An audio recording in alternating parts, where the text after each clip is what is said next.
J'avais de très bons rapports avec Zlatan Ibrahimovic, mais Zlatan est un personnage extrêmement particulier, c'est-à-dire qu'il cherche toujours à déstabiliser son interlocuteur juste avant l'interview.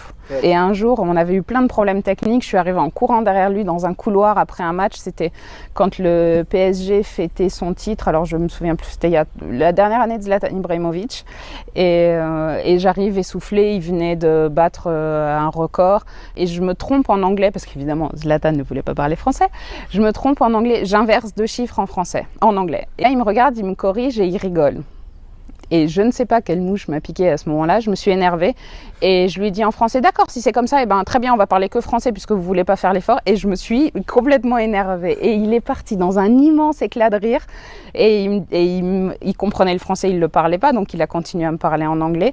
Et je lui ai demandé s'il resterait au Paris Saint-Germain. Il m'a dit, je resterai à Paris si on remplace la Tour Eiffel par une statue de moi.